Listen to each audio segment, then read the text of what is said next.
Hello guys, good evening po. Ayan guys, dito tayo sa Mabuhay Christian Assembly MCA.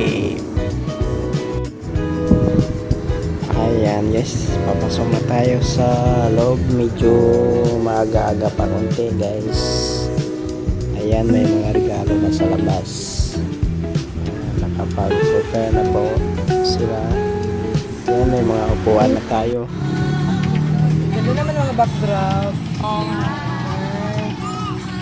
Ganyan yung nagawin namin sa Christmas party nila. Meron kayo? Si ano sinulat mo sila? Namay ka na. Sis, kulang ang cellphone. Paano? Sige na, paano? Bibilang kita ng laro pag magaling ka doon. O, paano ba yun? Sige.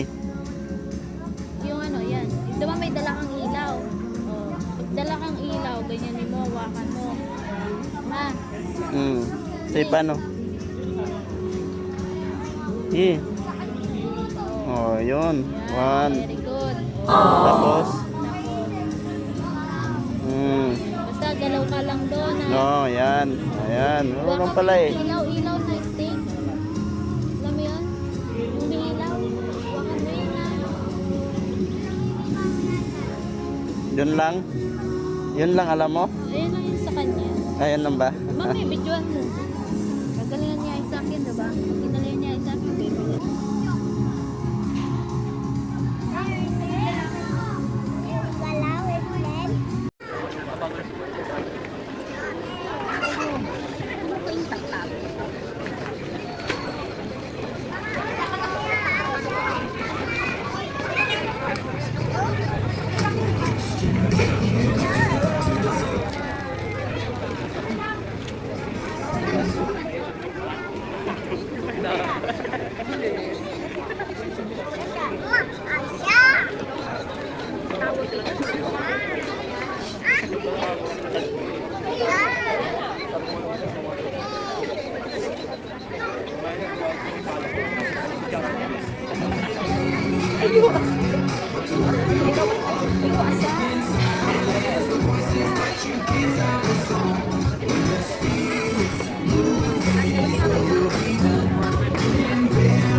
Panalo kami po eh.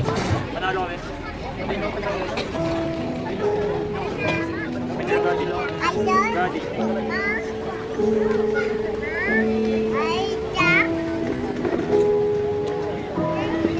Ano?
parang pang tissue to sa plato.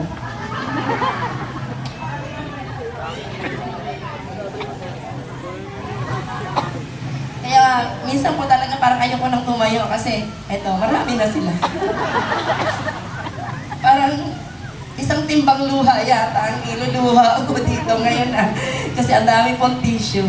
Alam niyo po, parang kung titignan po natin no, yung kabutihan ng Diyos for 26 years na ang MCA, simula po nang naitayo sa phase 1. Grabe po ang kabutihan ng Diyos. Naging saksi ako sa katapatan at kabutihan ng Panginoon sa MCA. Bunga pa ako ng MCA. At salamat sa Diyos dahil hinubog niya ako. Pinatatag niya ako sa paglilingkod sa Panginoon. Hindi, sa mga nakakilala siguro sa akin, hindi po ako madaldal, hindi po ako pala. Yung alam niya yan, yung tahimik lang po ako sa isang tabi. Sabi nga po ng pastor namin before, si Sister Vanji, ano lang yan, parang andyan lang sa isang tabi, tapos kapag tawagin mo, saka lang magsasalita, diba? Pero grabe yung transformation ng Lord. Tingnan nyo naman yung suot ko. Holistic challenges and transformation happen. At ngayon, Panginoong Diyos, patuloy po namin ipinagkakatiwala sa iyo ang mga susunod pa.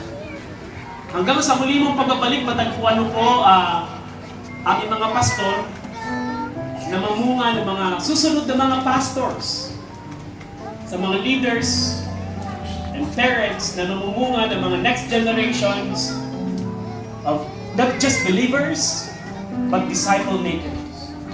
We pray, O God, in the partnership of SOG and in the partnership, the ministry, not just in Imus, Cavite, but the whole Philippines and to the other nations, O God. Matagpuan mo po ang mabuhay